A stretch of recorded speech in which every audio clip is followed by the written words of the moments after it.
নমস্কার, সোনারগাছার নিউজ চ্যানেলে সবাইকে স্বাগত জানাচ্ছি। আমি গোপাল দাস সিনহা। ইউটিউব চ্যানেল এবং ফেসবুক পেজে এভাবে প্রতিদিন আপনার নিউজ ভিডিও, উপরের নিউজ ভিডিও দেখানো হবে। তো আপনাদের পছন্দ হলে প্লিজ ফলো এবং শেয়ার করে দেবেন, ধন্যবাদ। এই নিউজ ভিডিও দেখছেন, সেখানে মিজোরাম রোডে নতুন বাজারে সোমবার গভীর রাতে 2 কোটি টাকার হেরোইন বাজেয়াপ্ত করল পুলিশ।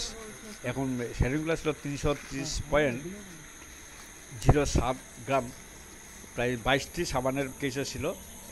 এখানে মণিপুর থেকে এগুলো পাচার করা হয় মিজোরাম হয়ে, এখানে শিলচর হয়ে বিভিন্ন রাজ্যে এগুলো পাচার করা হয়। এখানে পাচার চক্রের সিন্ডিকেট একটা জড়িত রয়েছে। এখানে একজন পাচারকারীকে গ্রেপ্তার করেছে পুলিশ, তার নাম হচ্ছে আবুল হোসেন লস্কর।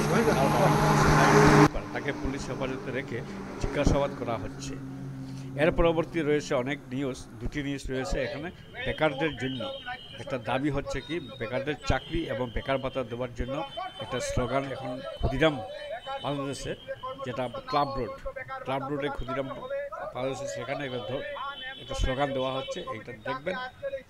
এর পরবর্তীতে রয়েছে শিলচর শহরে রাস্তায় গরুসমূহ কীভাবে রাস্তার পাশে আবর্জনার মধ্যে খেয়ে একটা বিষাক্ত নোংরা পরিবেশ তৈরি করে, এবং গরু সারা হয়ে সেখানে রাস্তার মধ্যে অবাধে চলাফেরা করে, সেই দৃশ্যের একটা ভিডিও রয়েছে, সেটাও দেখবেন।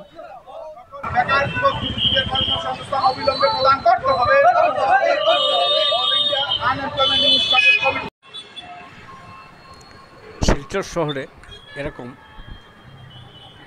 গৃহপালিত গরুসমূহ ছেড়ে দেওয়া হয় রাস্তার ধারে গিয়ে, যেগুলো নোংরা আবর্জনা যেগুলো ফেলা হয়, প্লাস্টিক এবং বাড়িসমূহের বর্জ্য পরিত্যক্ত যেগুলো খাদ্য সামগ্রী থাকে, সেগুলো গরুগুলো খেয়ে থাকে, যার ফলে অনেক গরু রোগের আক্রান্ত হয় এবং